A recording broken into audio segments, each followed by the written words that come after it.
Hello everyone, this is the Year of Underrated Stephen King podcast, and I'm your hostess, Kim C. I'm a university fiction teacher, and this is my one-woman Stephen King-centered book podcast, where I dig in and celebrate the brilliant writing from one of, if not the, singular greatest American novelist in the last 100 years. Happy New Year, my friends! I'll say it again, Happy New Year! It is great to be with you on the cliff's edge of 2024. Wow, what a year it has been, my dears. A truly blessed and abundant affair. I hope everyone has had a festive and hopefully relaxing December. I know the holidays can be a little bit stressful. Lots of winter festivals surrounding the solstice, so I hope the brain fog is minimal and you're ready to bid farewell to 2024 with me and welcome 2025, Year of the Snake. If you are joining me today for the first time or not the first time, thank you. What a pleasure it is to be with you for my favorite episode of the year. This is the Best of Underrated King 2024, where I look back at our year of podcast episodes and hand out some awards attached to some mega fun categories I will discuss here shortly.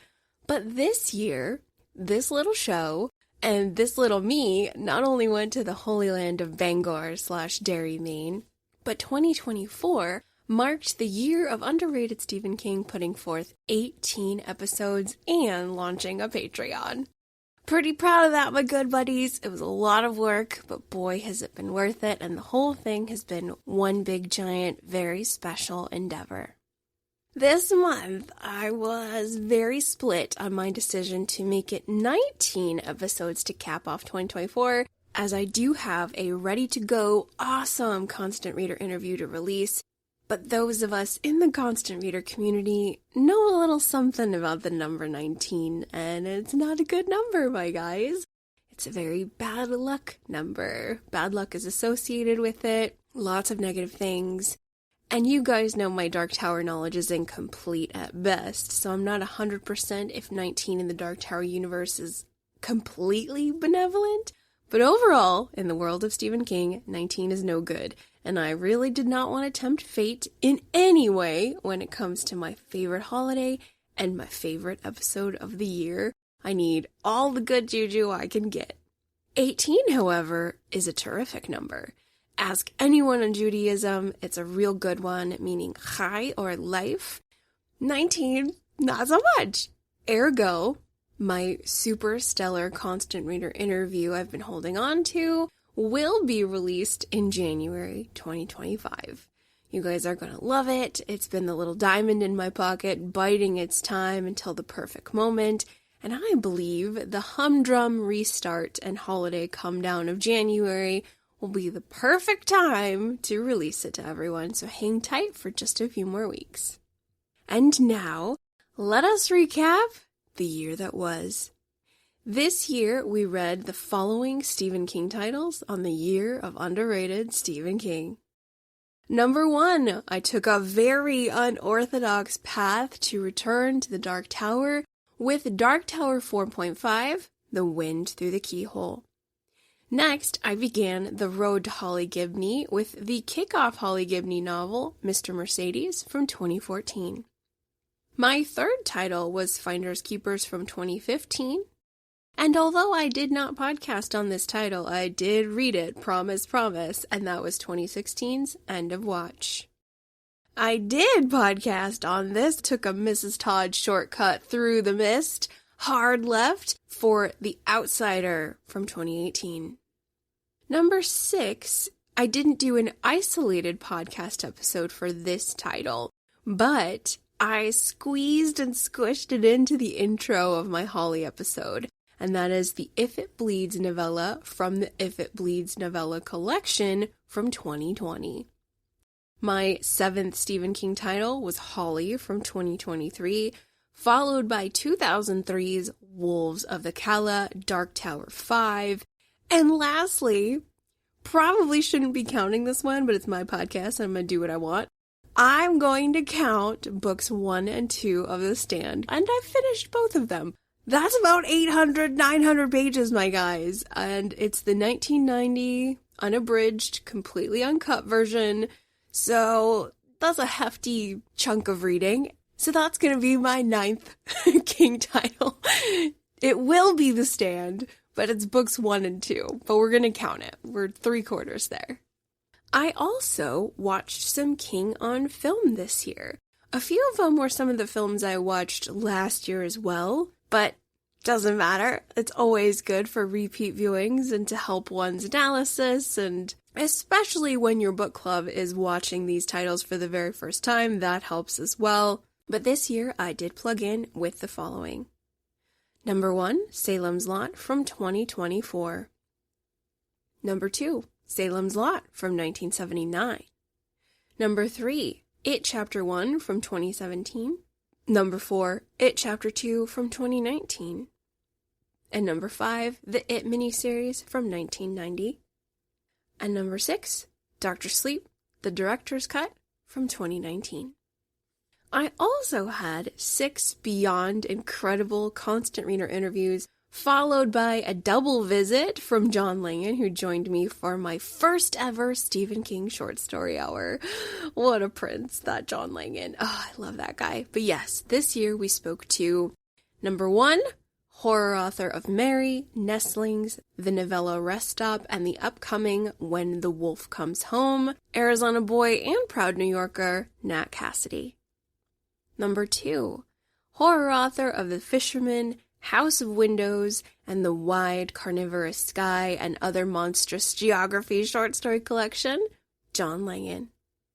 Number 3, horror author of Head Full of Ghosts, Survivor Song, The Cabin at the End of the World, and his latest release, 2024's horror movie, we chatted with Mr. Paul Tremblay. Number 4, I actually met this lovely lady in person on my trip to Maine, and what a delight she was. She is a local Maine resident, having previously lived in LA and Alabama, and she's also the author of Stephen King's Maine. Her name is Sharon Kitchens. And number 5, I spoke with a horror author of numerous titles, a rather prolific individual that includes Children of the Dark, and most recently, Children of the Dark 2, The Night Flyer, Mr. Jonathan Jans. And lastly, our number 6 constant reader interview of 2024 is a Colorado horror author of the titles In the Hills Above the Grist Mill and In the Grave Where the Bones Are Still Wet, Mr. Calvin Ellis.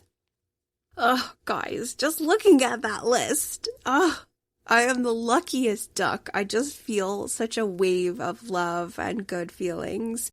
If you did not get a chance to listen to those interviews, please jump back and do so because they're terrific. Everyone in that list is so incredibly talented, and they were all so nice to me. Truly, friends, the sweetest people. I love them all. What a year.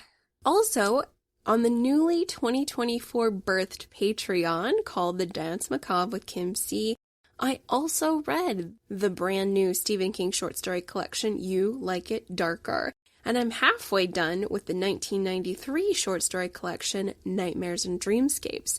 So if you're interested in Stephen King short fiction and would like to hear some rankings on those, please head over to the Patreon, The Dance Macabre with Kim C. I'm also gonna throw in a couple rankings for my favorite Stephen King females. Overall, 9 Stephen King titles read, 6 Stephen King titles watched, and 6 constant reader interviews. And today, we will be handing out some awards for the stories we read in the following 10 categories. Here we go. Number 1, Best Hero. Number 2, Best Leading Lady. Number 3, Best Sidekick. Number 4, The Character Who Left Me Wanting More. Number 5, Best Stephen King Film or Television. Number 6, Best Villain. Number 7, Best Setting. Number 8, Best Youth. And number 9, Most Tragic Character, followed by number 10, the best Stephen King title of 2024. If this is your first time listening to our end of the year episode, once more, so great to have you with us. Here's how it's all gonna work.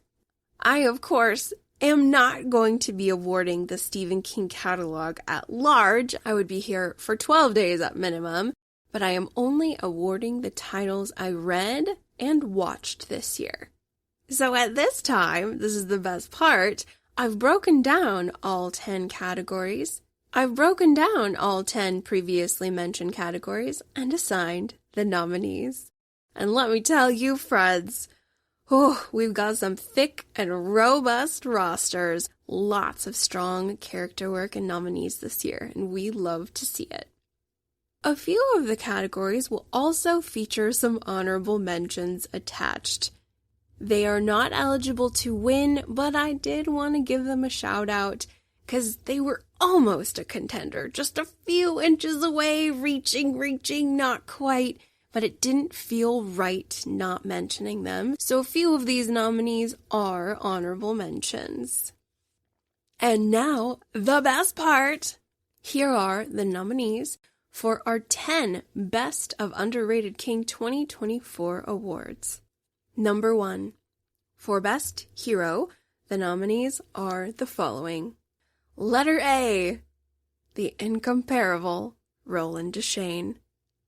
This year, we read about Roland in The Wind Through the Keyhole, as well as Wolves of the Calla. Letter B, Detective Bill Hodges from the Bill Hodges trilogy. C, Stu Redman from The Stand. D, Larry Underwood from The Stand.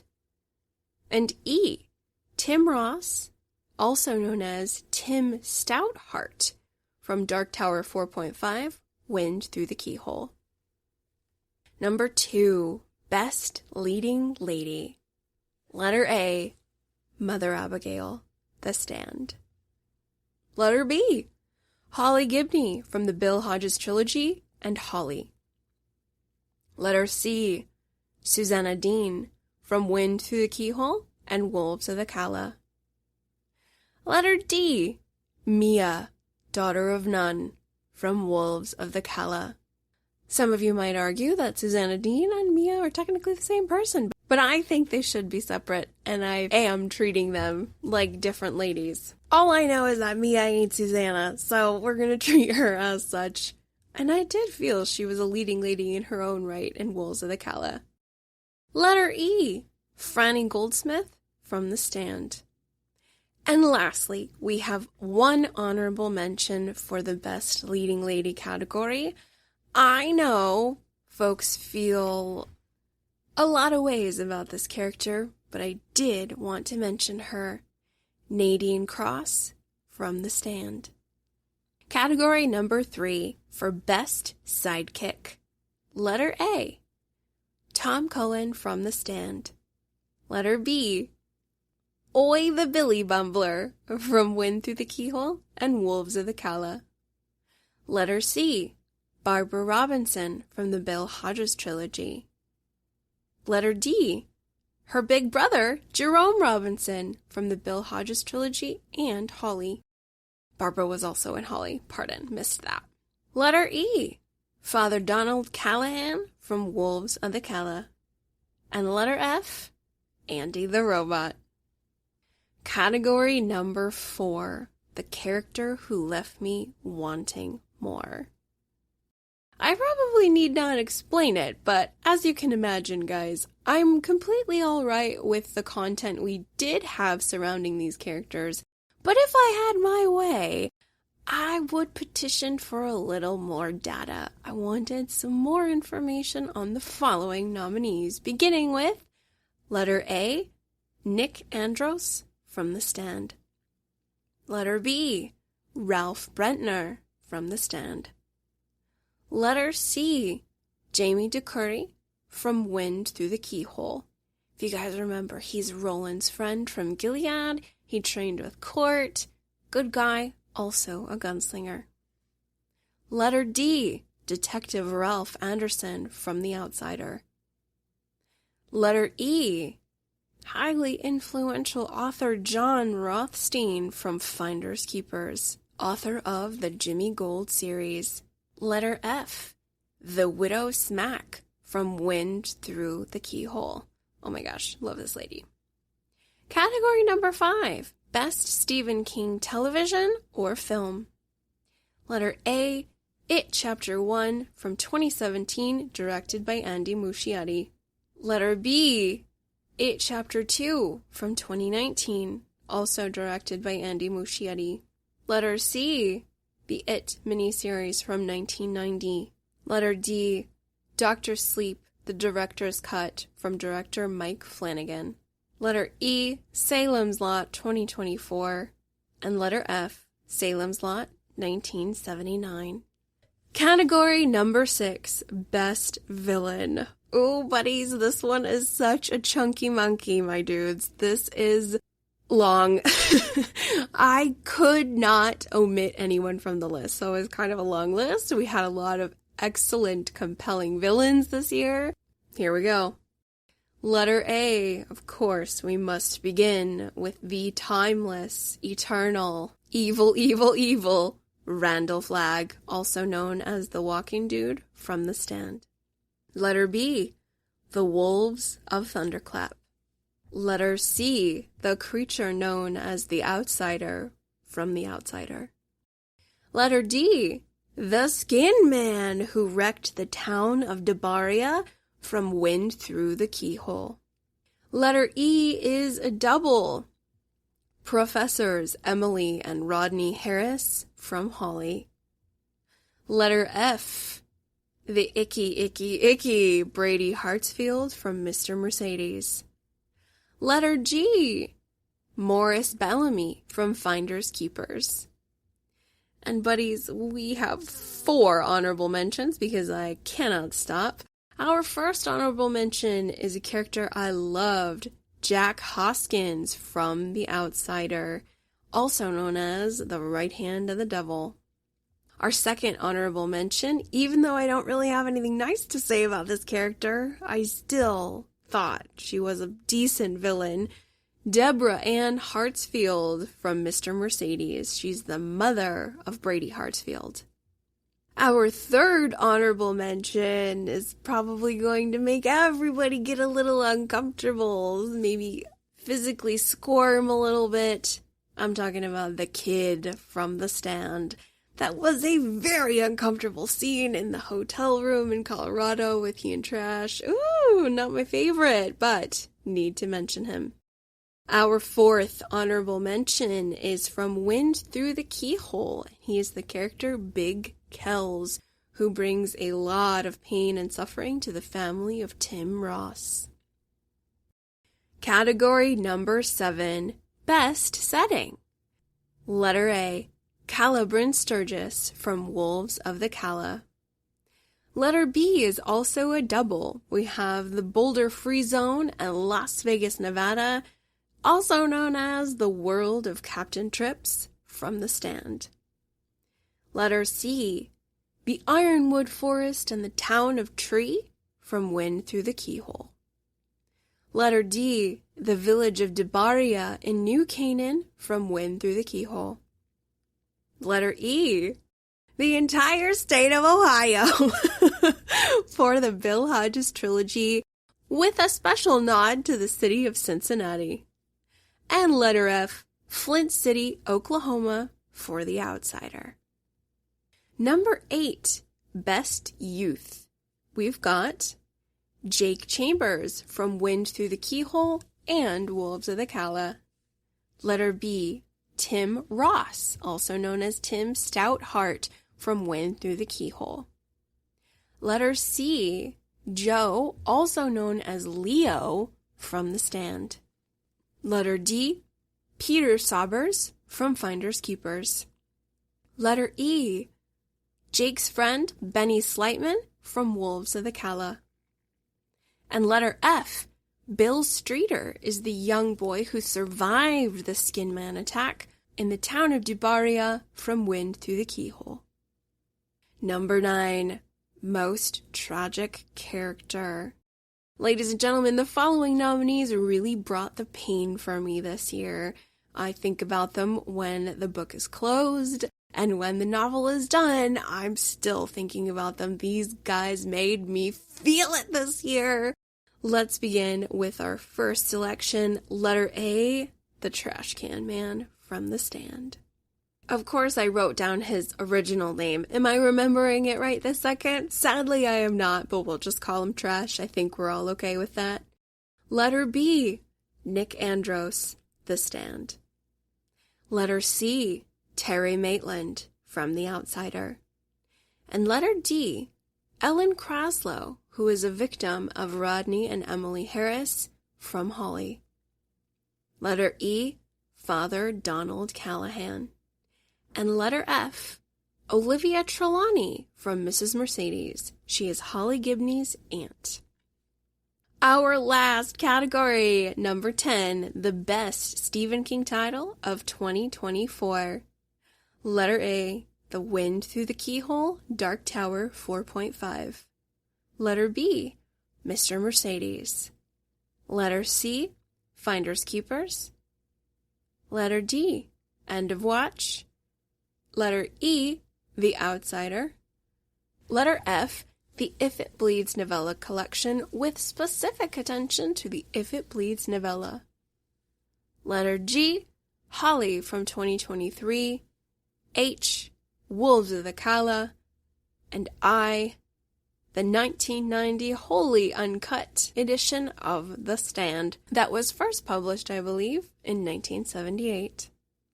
Okay, my good buddies, it is time to announce the winners. Are you ready? I think we might need to pause here for a second. Let's go get a drinky. It is cocktail hour. I don't care what time of day it is. It's the week after Christmas. Any hour of the day is cocktail hour as far as I'm concerned.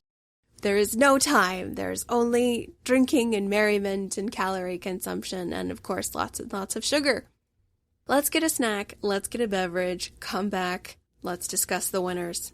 So with that, let's take a quick little pause to get ourselves said snacks and beverages, and when we return, I will announce the winners for our 10 categories. I will see you all in just a minute.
Ladies and gentlemen, welcome back. It is now time to announce our winners for the 10 Best of Underrated King 2024 awards. And dear ones, let me tell you, some of these choices I agonized over. They were really hard, guys. Some of these nominees are incredible and back-to-back. Oh, it's impossible. But I did pick one. There are a few categories that have a first and second runner-up because I was losing sleep. I absolutely had the hardest time. So I did pick a number one. Feel pretty good about it. That might change tomorrow or a week from now. But today, I have the winners. Let us begin. For each category, I'm going to go over the nominees one more time, really quick, just so we're all on the same page. And then I shall announce the winner and explain myself a little bit. Hopefully I don't ruffle too many feathers. But if you haven't listened to the past Best of Underrated King episodes, some of your favorites might have won in past years. Just a heads up. Keep those in mind. If you don't win this year, there's a high probability you won in years previous. and there's always the years to come. Let's roll. For number 1, Best Hero, the nominees are once more Roland Deschain, Detective Bill Hodges, Stu Redmond, Larry Underwood, and Tim Ross, also known as Tim Stouthart. The winner for the 2024 Best Underrated King Hero is Tim Ross, also known as Tim Stouthart from Wind Through the Keyhole. Okay, guys, let me explain. Firstly, I'm pretty sure Roland won last year. Pretty sure, I think. If not, he's definitely won in years prior. He is always the best hero, right? I was super impressed with Bill Hodges this year as well. But guys, Tim Ross is so young in his hero's journey. It is a beautiful embedded narrative, Dark Tower 4.5. It is so compelling. He's so alone and brave and in the forest by himself. And oh God, guys, it's just heartbreak and amazing bravery. And he is so great and so brave. He gets cemented into legend. And that's how he becomes Tim Stouthart, who is highly influential to those who live in Gilead, specifically Roland Deschain. So it all comes full circle. I believe young Tim Ross, eventually Tim Stouthart, is my best hero for 2024. And Tim Ross allows for the hero of Roland Deschain. So I feel pretty good about this one. Our second category of Best Leading Lady. Once more, the nominees are Mother Abigail, Holly Gibney, Susanna Dean, Mia, Daughter of None, Franny Goldsmith, with honorable mention, and not a contender for the win, Nadine Cross. Our winner for Best Leading Lady is, of course it's Holly Gibney, guys, of course. I love this lady so much. Guys, honestly, she was this close to being best hero, because she really was such a huge hero. But when it comes to leading ladies, King has given her an otherworldly spotlight. And this year, the road to Holly Gibney was such an awesome focus and dissection of this character. She is definitely our best leading lady for 2024, followed by our first runner-up, Mother Abigail from The Stand. Oh my goodness, friends. I had no idea that rereading The Stand, I had no idea I would feel this way about this character, but if you need a reminder of why Mother Abigail is maybe one of King's most incredible characters, get a copy of The Stand, specifically the 1990 complete uncut edition, and head over to chapter 45. Chapter 45 is a long chapter, but it encompasses the entire life of 108-year-old Mother Abigail. And friends, I was wiping away tears. I was on the edge of my seat. I couldn't read fast enough, and at the same time, I was rereading passages, rereading pages again and again and again, because it was so beautiful and hauntingly compelling. His writing is truly off the train tracks of greatness. But chapter 45, you guys, the life of Mother Abigail, it is something to write home about. It is something to celebrate. It is, wow, what an incredible character. I was this close. I'm just looking at the little tip of my pinky. I was this close.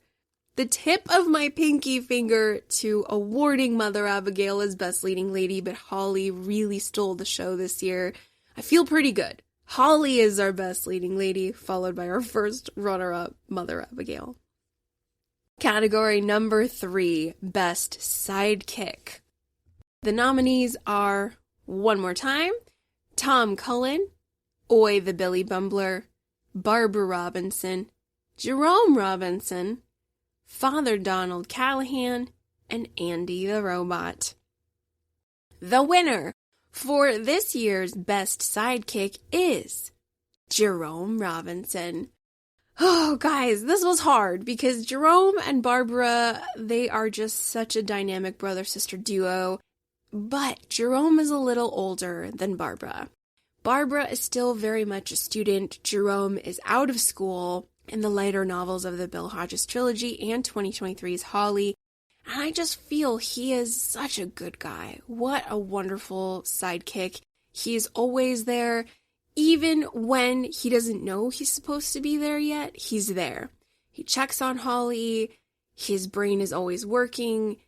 When he gets a bad feeling, he follows it through. I'm just very impressed with Jerome Robinson, and he reminds me a great deal of one of my favorite Stephen King characters ever, and that's Mike Hanlon from It. I would say he's also right alongside Dick Halloran from The Shining. Yes, these are all black men, but they're all tremendously good men, good characters, heroes who literally shine bright, but also provide such a helping hand. You always want them on the same page as your other characters, your other protagonists. I love Jerome Robinson, and he was my favorite sidekick this year. Number 4, the character who left me wanting more.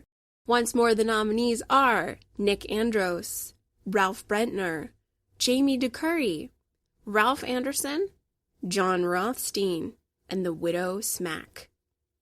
In truth, I really want content from all of the nominees, friends. I really wanted more story from everybody because they were great. They were great on the page.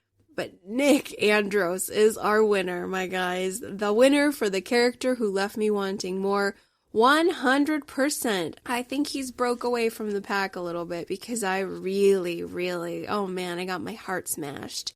Without spoiling anything for anybody, Nick Andros is a character in The Stand who is a deaf mute, and he also loses vision in his left eye, I believe, so he has just encountered so much adversity.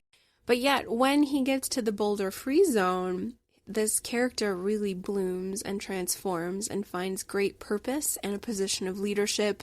He really turns things around. He is sought after and trusted and positioned in high places. And then a tragedy I am not going to go into, but oh damn, I was not ready for that. I wanted more story. I wanted more time with this character. He really made me sad, made me want a lot more Nick Andros from The Stand. Number 5, the best Stephen King television or film this year. The nominees are It Chapter 1, It Chapter 2, It from the 1990 miniseries, followed by Dr. Sleep Director's Cut, Salem's Lot from 2024, and Salem's Lot from 1979. This year, our winner for the best Stephen King television or film is 2019's Dr. Sleep, the director's cut from Mike Flanagan. Oh my goodness, friends, this was hard. I really enjoy a lot of the films mentioned. I had a really good time rewatching everything, but Dr. Sleep, guys, it's just in a whole nother level, especially the director's cut. If you have read the novel, Dr. Sleep, it is such a treat. It really stays close to the text and makes some very smart storytelling decisions with the elements that aren't featured in the text. Usually, I hate when screenwriters massively interpolate and create these fabricated storylines out of thin air. It's not my favorite, but Mike Flanagan is such a skillful storyteller and director. This is just so special. If you haven't seen it, please seek out a Blu-ray copy or find a way to stream the director's cut.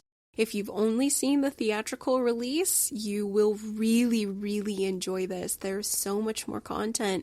There is so much more meaning and nuance to the decisions that were made. It is just so spectacular. Really special. I watched it twice over Halloween. I love it so much. Dr. Sleep is my winner. It really is a cut above the rest, pun intended. Category number 6. This is our very long list, but I can't help it. We had so many gems. Here are our nominees for Best Villain.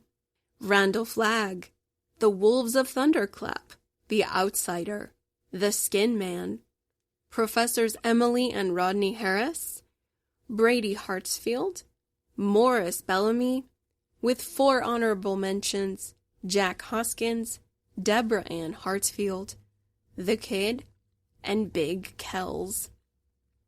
Our winner for 2024's Best Villain is our double trouble couple, Professors Emily and Rodney Harris from Holly.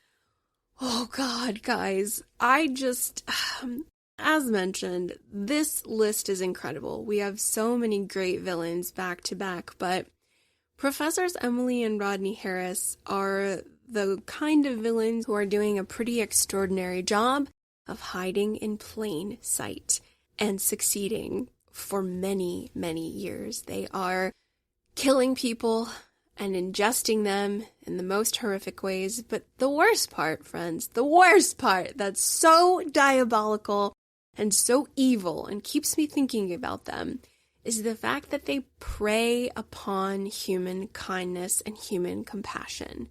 They are playing up their senior citizen card and acting like seniors in trouble, like feeble, elderly folk who need assistance. Please help us, you able-bodied adults walking around in our communities who we are paying taxes into.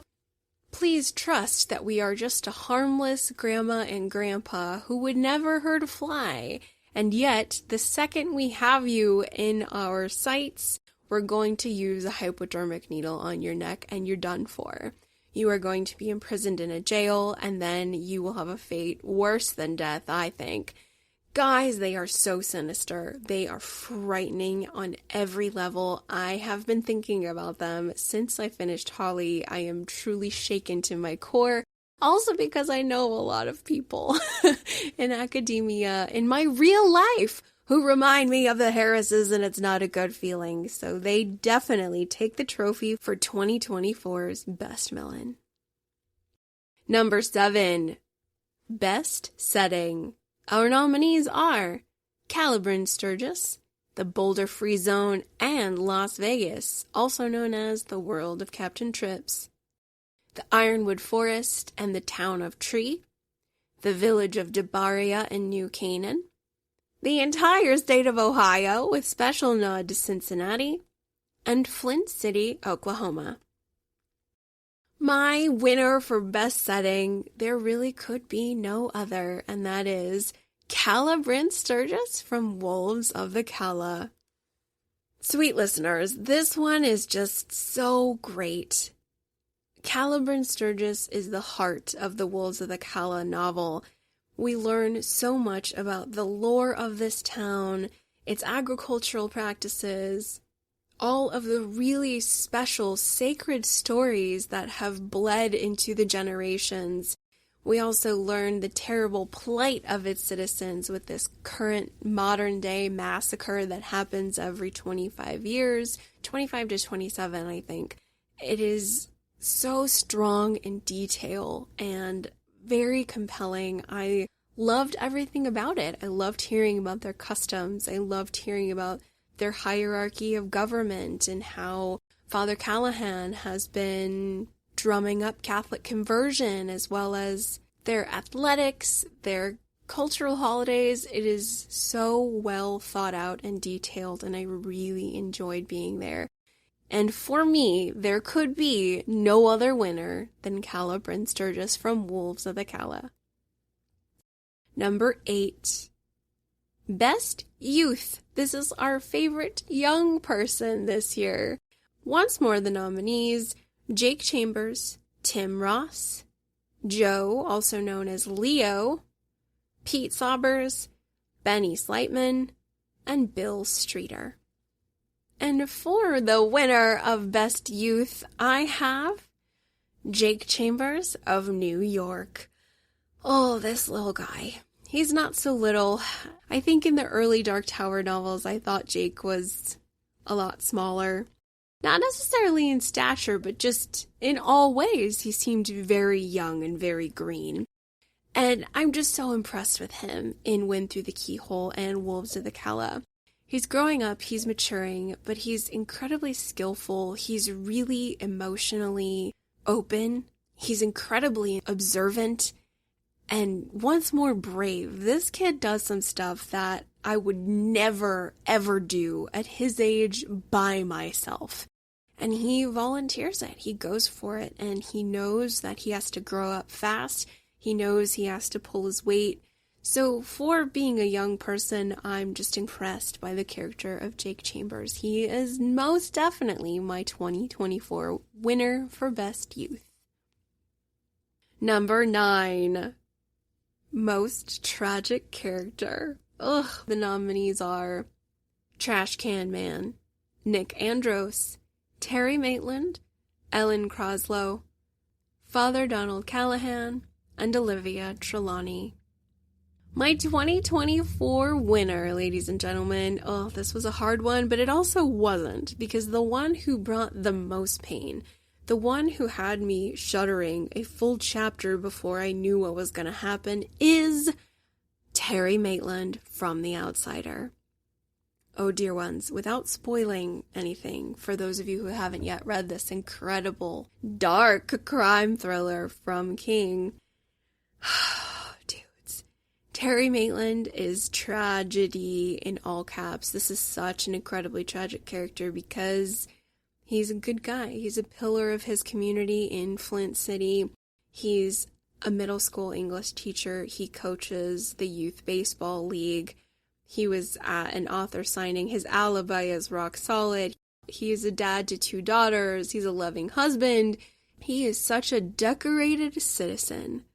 Kind, good, generous, helpful, all of these things. And the worst things imaginable happened to not only him, but his entire family.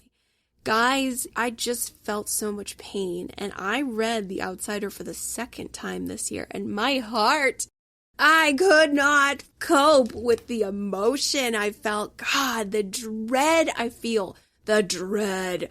God, the dread I feel for Terry Maitland. So he really made me feel it, guys.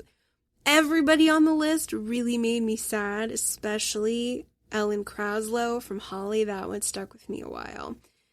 Nick also, but he won another category. But yeah, oh God, Terry. He's my winner for most tragic character. Number 10. We've reached the end, my loves. It went quick. My goodness. This is the best Stephen King title of 2024. As you guys know, this decision absolutely sucked.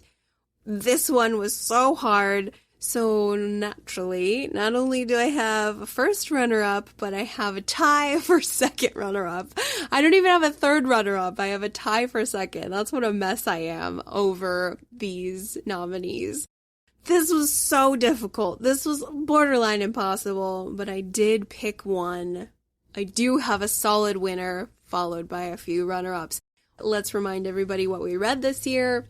Here are the nominees for my favorite King title of 2024. The Wind Through the Keyhole, Mr. Mercedes, Finders Keepers, End of Watch, The Outsider, the If It Bleeds novella collection, with special focus on the If It Bleeds novella, Holly, Wolves of the Calla, and the 1990 complete and uncut version of The Stand. Drum roll, please. The winner for my favorite King title of 2024 is 2023's Holly.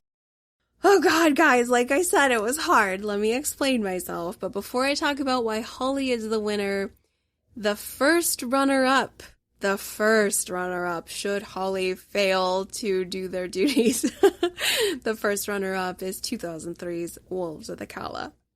My second, tied for second, my double second runner-ups are Dark Tower 4.5, The Wind Through the Keyhole, followed by The Stand. Tied for second. I know none of that makes sense. It's all crazy. It's all a mess.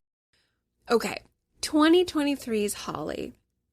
Friends, it is a kick-ass crime thriller with heinous villains, a really high body count. It is blood-soaked. It is frightening. It is full of good mystery, and at the same time, It is looking back at the COVID-19 pandemic in a way that I don't know if any author has done to the extent that King has.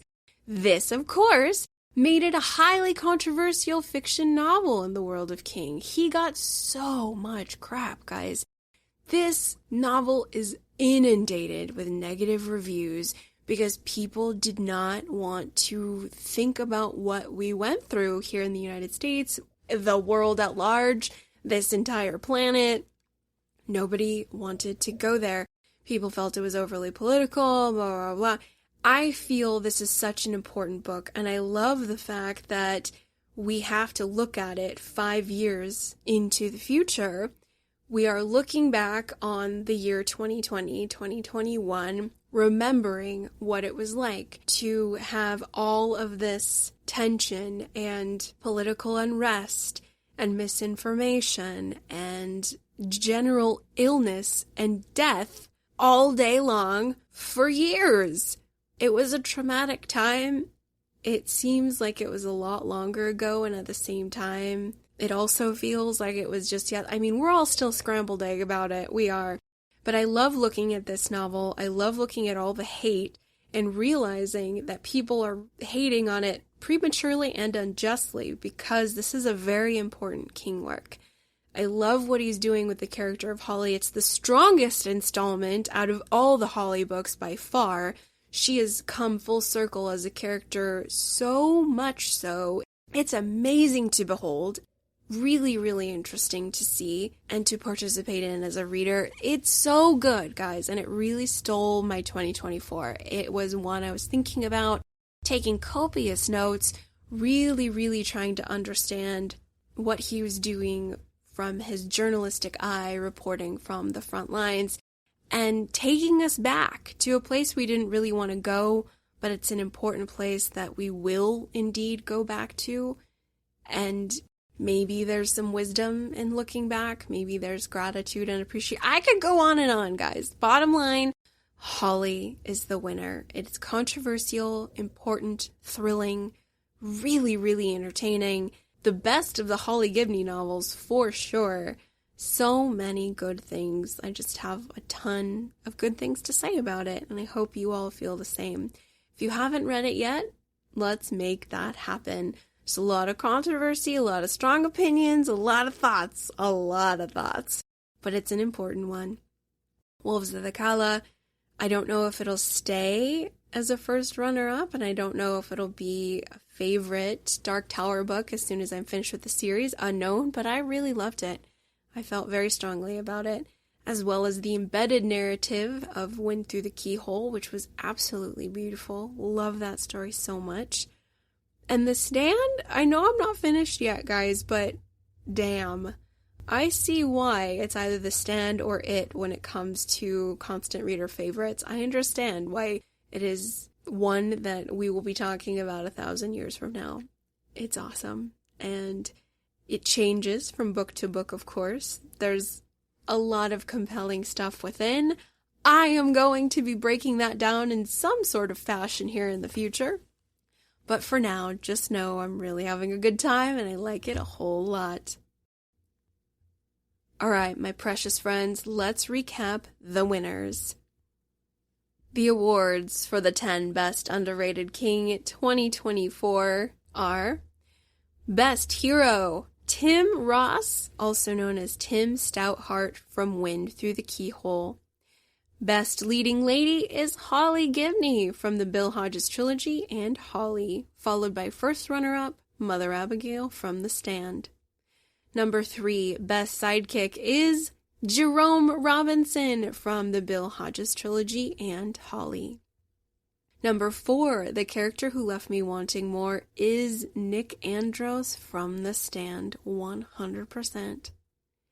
Number 5, my favorite Stephen King television and/or film is 2019's Dr. Sleep, the director's cut from director Mike Flanagan.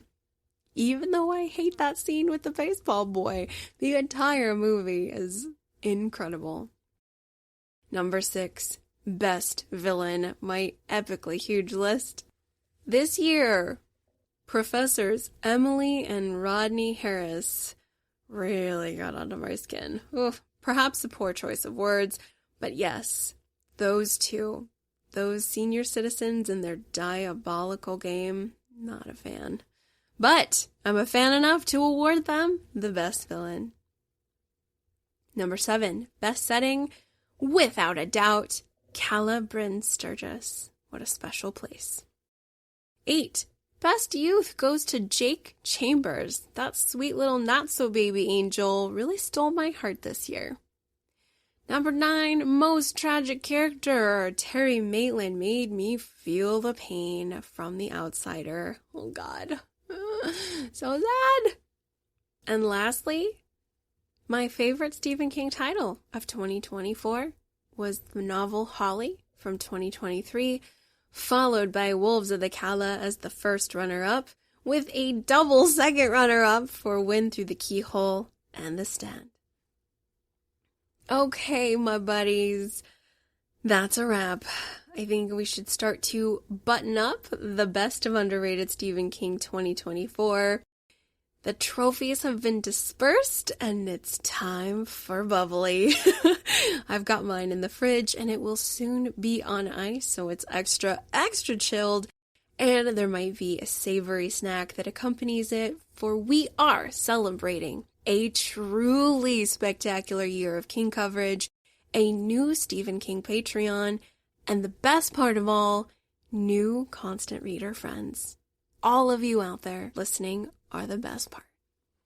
If you have just discovered and listened to the show this year, thank you so very much from the bottom of my heart for being here with me. I so appreciate you, and I wish I could meet you in person because I'm a hugger and I would hug you unless you requested otherwise. But thank you so very much for listening and sharing a little bit of your time with me. It means the world.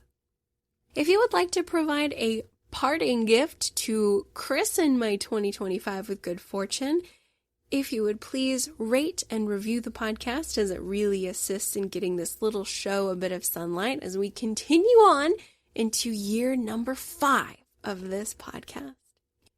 If you haven't already, you can also personally say hello to me at UnderratedSK@gmail.com. I will promptly respond to you. And I'm also on Instagram, YouTube, Threads, and Facebook. And I'd love to hear where you're writing from, your King journey, thoughts on past episodes. Anything and everything is welcome, as it's always a treat to hear from listeners. Coming up in 2025, my Stephen King book club is still alive and thriving, and we will be embarking on a theme we're calling the Dark Lady Half of 2025. We are going to examine some of King's Dark Ladies, and I'm finally, thank heavens, finally going to read Gerald's Game, Dolores Claiborne, and I'm thrilled to announce a Rose Matter reread will be in there, as well as an Annie Wilkes examination. I say that with a heavy sigh. I'm not looking forward to rereading Misery. But Annie is as dark as it gets. She is an essential dark Stephen King lady. And I told them I must lead my book club into the depths of the black Sidewinder, Colorado forest, where Annie Wilkes lives. Of course, you'll be happy to learn that Wild Horses Can't Keep Me Away from Song of Susanna and Dark Tower 7. Guys, I gotta find out what happens.